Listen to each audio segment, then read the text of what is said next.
प्रार्थना ही आपली असते, पण उत्तर त्यांचं असतं. प्रत्येक अपयशातही त्यांचं एक गुपित दडलेलं असतं. स्वामींच्या चरणी एकदा निशंक होऊन तर बघा, तुझ्या कष्टाचं फळ त्यांच्या कृपेने फुललेलं असतं. जीवनात कधी दुःख आले तर आपले दुःख आणि वेदना जगाला सांगू नका, कारण हसून ऐकलं जाईल आणि नंतर त्याचाच भला मोठा तमाशा केला जाईल. त्यापेक्षा टेन्शन आलंच तर जप करत राहा, स्वामींचे नामस्मरण करत राहा. स्वामींचे नामस्मरण केले तर निदान तुमचं मन तरी हलकं होईल, मन तरी शांत राहील आणि सर्व दुःख दूर होईल. स्वामी म्हणतात, बाळा, अपयशाची भीती बाळगू नका. प्रत्येक अपयश हे यशाची पहिली पायरी असते. जो माणूस कठीण प्रसंगातही संयम राखतो तो शेवटी विजयी होतो. वेळ ही अत्यंत मौल्यवान आहे. जी व्यक्ती वेळेचे महत्त्व ओळखत नाही ती कधीही जीवनात यशस्वी होऊ शकत नाही. आजचे काम आजच पूर्ण करा. अवधूत चिंतन श्री गुरुदेव दत्त. श्री स्वामी समर्थ. जय जय स्वामी समर्थ. नमस्कार स्वामी भक्तांनो, तुमच्या सर्वांचं स्वागत आहे स्वामी भक्ती प्रतिभा या चॅनलमध्ये. आजचा दिवस तुम्हाला आनंदाचा, आरोग्यदायी जाओ हीच मी स्वामीच्यांनी प्रार्थना करते आणि आजच्या आपल्या स्वामी संदेशला सुरुवात करते. स्वामी भक्तांनो, तुम्हाला एकच नम्र विनंती आहे, तुम्ही आपल्या चॅनलवर नवीन असाल तर कृपया चॅनलला सबस्क्राईब, लाईक आणि शेअर करा. कमेंटमध्ये भिऊ नकोस, मी तुझ्या पाठीशी आहे टाईप करा. स्वामींचा आशीर्वाद कायम तुमच्या पाठीशी राहील. स्वामी भक्तांनो, तुमच्या समोर 2 फुलं आहेत, त्यापैकी तुम्हाला एकाला निवडायचं आहे आणि आजचा स्वामी संदेश तुमच्यासाठी काय आहे ते तुम्हाला जाणून घ्यायचं आहे. तर हा संदेश त्या भक्तांसाठी ज्यांनी 2 नंबरच्या फुलाला स्पर्श केला आहे. स्वामी म्हणतात, बाळा, शब्द सुद्धा एक प्रकारचं भोजन असतं. कोणत्या वेळी कोणता शब्द वाढायचा हे ज्याला समजलं तर त्याच्यापेक्षा चांगला स्वयंपाकी या जगात कोणीच नाही. शब्दांची सुद्धा आपली एक चव असते. बोलण्याआधी स्वतः ती चाखून बघा. जर स्वतःला ती चांगली नाही वाटली तर दुसऱ्यांना ती चांगली कशी वाटेल याचा विचार करा. पाणी धावतं म्हणून त्याला मार्ग सापडतो, त्याचप्रमाणे जो प्रयत्न करतो त्याला यशाची, सुखाची, आनंदाची वाट सापडते. नशिबापेक्षा कर्तृत्वावर जास्त विश्वास असावा, कारण उद्या येणारी वेळ आपल्या नशिबामुळे नाही तर कर्तृत्वामुळे, आपल्या चांगल्या कर्मामुळे आपली चांगली वेळ येते. गुलाब म्हणतो, येता जाता रडायचं नसतं, काट्यात सुद्धा हसायचं असतं. तसेच रातराणी म्हणते, अंधाराला घाबरायचं नसतं, काळोखातही फुलायचं असतं. बकुळी म्हणते, सावळ्या रंगात फिरमुसायचं नसतं, गुणांच्या गंधाने जिंकायचं असतं. सदाफुली म्हणते, रुसून राहायचं नसतं, हसून हसून हसायचं असतं.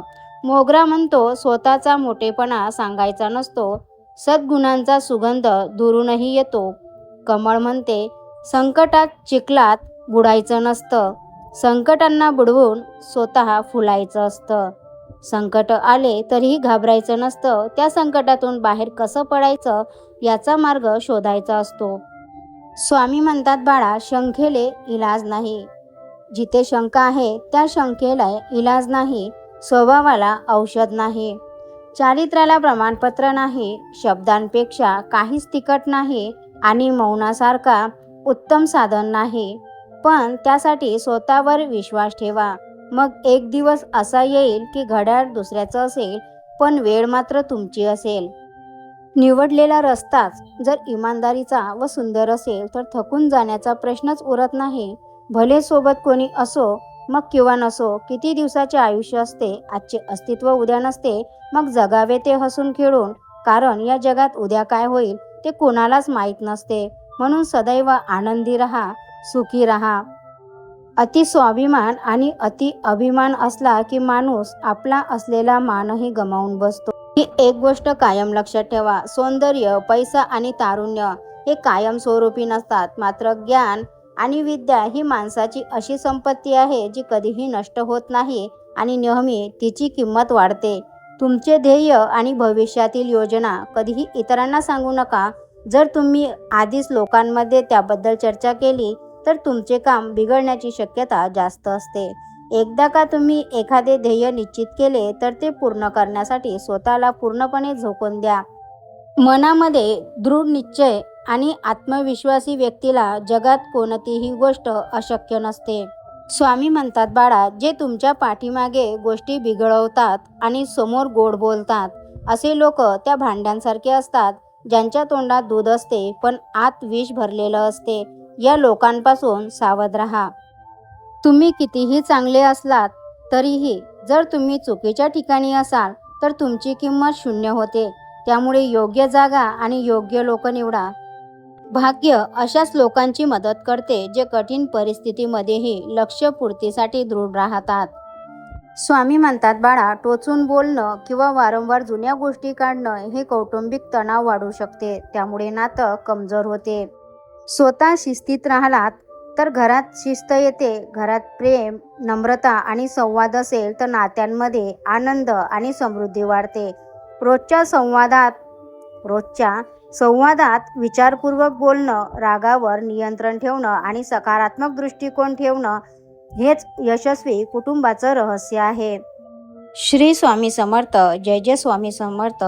असेच मोटिवेशन व्हिडिओ ऐकण्यासाठी आपल्या चॅनलला सबस्क्राईब, लाईक आणि शेअर करा. कमेंटमध्ये श्री स्वामी समर्थ टाईप करा. स्वामी तुमच्या सर्वांच्या सर्व चांगल्या इच्छा नक्कीच पूर्ण करतील. आता हा संदेश त्या भक्तांसाठी ज्यांनी 1 नंबरच्या फुलाला स्पर्श केला आहे.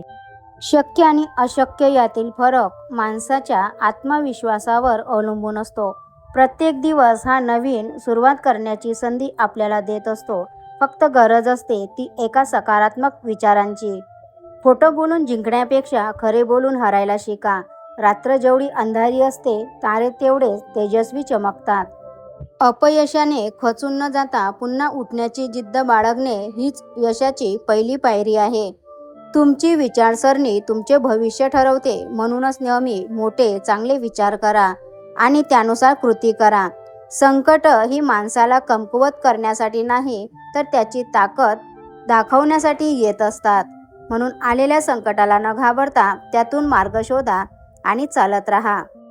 आयुष्य खूप लहान आहे. महत्त्वाच्या नसलेल्या गोष्टींवर वेळ वाया घालवू नका. स्वतःच्या कर्तृत्वावर विश्वास ठेवायला शिका, तरच इतर तुमच्या कर्तृत्वावर विश्वास ठेवतील. स्वतःला जिंकायचं असेल तर डोक्याचा उपयोग करा आणि इतरांना जर जिंकायचं असेल तर हृदयाचा उपयोग करा. यश साजरं करणं ठीक आहे, पण त्यापेक्षा महत्त्वाचं आहे अपयशातून धडा शिकणं. कोणतीही चूक वाया घालवू नका, त्यातून काहीतरी शिका. गणितात कच्चे असाल तरी चालेल, पण हिशोबात मात्र पक्के राहा. लक्षात ठेवा, लोक उगवत्या सूर्याला नमस्कार घालतात, मावळत्या सूर्याला नाही. आयुष्यात जिंकलं तर असे जिंका की जणू जिंकण्याची सवयच आहे आणि हरला तर असे हरा की जिंकून कंटाळा आल्याने गंमत म्हणून हरलो आहे. गरुडासारखे उंच उडायचं असेल तर कावळ्यांची संगत सोडावी लागेल. आयुष्यातील असंख्य समस्याची फक्त 2च कारणं असतात. एकतर आपण विचार न करता कृती करतो किंवा कृती करण्याऐवजी फक्त विचार करत बसतो. कधीही कुणाच्या भावनांबरोबर खेळू नका, कारण तुम्ही हा खेळ सहज जिंकाल पण समोरच्या व्यक्तीला तुम्ही त्या खेळात आयुष्यभरासाठी हरवून बसाल. तुम्ही तुमच्या आयुष्याचे शिल्पकार आहात. आपल्या स्वप्नांना पूर्ण करण्याची शक्ती आपल्यामध्येच असते. चांगल्या विचारांनी जीवन बदलते आणि त्याच विचारांनी यश साध्य होते. जीवनात कोणतीही अडचण येऊ द्या, त्याला समोर जाण्याची शक्ती आपल्यात असते. तुम्ही कोणाची कितीही काळजी घेतली तरीही ती त्यांच्यासाठी पुरेशी ठरणार नाही. आणि करायचंच असेल तर देवासाठी करा, निदान तो तरी तुम्हाला लक्षात ठेवेल. तुमचे ध्येय हेच तुमचे जीवन कार्य समजा. या ध्येयावर प्रत्येक क्षणी विचार करा, त्यांचे स्वप्न बघा आणि त्यावर विश्वास ठेवा. दररोज उचललेले छोटे पाऊलच यशाचा मोठा प्रवास घडवतात. शेवटी एकच गोष्ट उरते आणि ती म्हणजे मेहनत. दिवस मोजू नका, प्रत्येक दिवस मेहनतीने महत्त्वाचा बनवा. सकारात्मक मन मार्ग शोधते तर नकारात्मक मन सबब देते. गेलेला वेळ कधीच परत येत नाही, त्याचा उपयोग तुमचे भविष्य घडवण्यासाठी करा. तुमची स्वप्न पूर्ण करायची असेल, तुमची स्वप्न स्वतःहून पूर्ण होत नाहीत, कृती करणं आवश्यक आहे.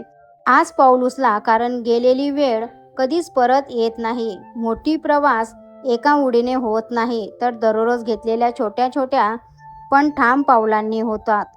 स्वामी म्हणतात, बाळा, तुमची प्रगती इतरांशी तुलना करत बसू नका. स्वतःच्या गतीने पुढे चालत राहा. यश आपोआप तुम्हाला मिळेल. खरी जिद्द तीच आहे जी निराशेनंतर पुन्हा सुरुवात करण्याची हिंमत देते. स्वप्न मोफत असतात, पण त्यांना पूर्ण करण्यासाठी घाम आणि आयुष्याचं सोनं खर्च करावं लागतं. नशीब दार उघडतं, पण यशाचं घर फक्त मेहनतीनेच बांधलं जातं. कठीण प्रसंग हा अडथळा नसतो, तर तो तुमचा यश अधिक गोड बनवणारा टप्पा असतो. ज्याला अपमान सहन करण्याची ताकद आहे, त्याला भविष्यात सगळ्यात मोठा मान मिळतो. संधीची वाट पाहू नका, स्वतःच संधी निर्माण करा. तेव्हाच तुम्हाला यश नक्कीच मिळेल. यशस्वी आयुष्याचा प्रवास करताना काही गोष्टी सोडायच्या असतात. भूतकाळाचा पश्चाताप, भविष्यकाळाची काळजी सोडली की वर्तमानातला आनंद कस्तुरीपेक्षा मौल्यवान असतो. श्री स्वामी समर्थ. जय जय स्वामी समर्थ. असेच मोटिवेशन व्हिडिओ ऐकण्यासाठी आपल्या चॅनलला सबस्क्राईब, लाईक, शेअर करा. भेटूया अशाच नवीन एका मोटिवेशन व्हिडिओसोबत. स्वामी तुमच्या सर्वांच्या सर्व चांगल्या इच्छा पूर्ण करो, हीच मी स्वामीचरणी प्रार्थना करते आणि आजचा स्वामी संदेश इथंच थांबवते. संदेश पूर्ण ऐकल्याबद्दल खूप खूप धन्यवाद.